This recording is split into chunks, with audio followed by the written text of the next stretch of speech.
Construcción de antena Wi-Fi. La mayoría de los cálculos y explicaciones han sido extraídos de esta página.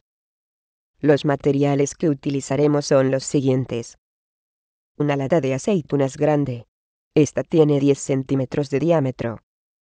Usaremos además un conector tipo N como este. Además una varilla roscada de 4 milímetros. 6 arandelas de 30 milímetros de diámetro. 12 de 10 milímetros. 12 tuercas. Hilo de cobre. Y herramientas. La colocación del conector N se tiene que poner a 1/4 de la longitud de onda desde la base de la lata. Aproximadamente.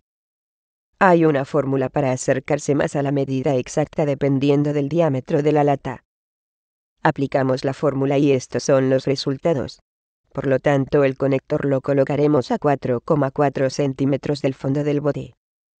Al conector N le soldaremos un hilo de cobre para conseguir una longitud total de 1/4 de longitud de onda, es decir 3,125 centímetros de largo.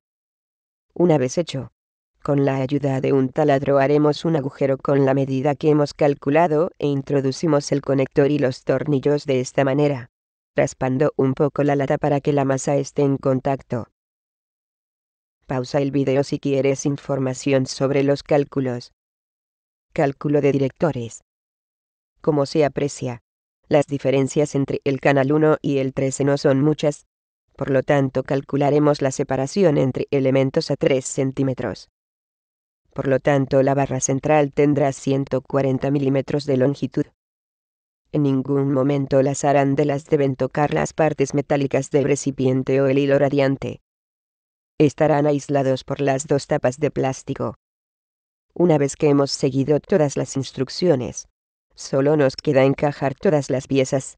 El resultado es el siguiente. Realizando medidas con el medidor de campo en la banda de Wi-Fi, hemos obtenido resultados desde -48 dB hasta 57 dB. La señal Wi-Fi la produce un video sender.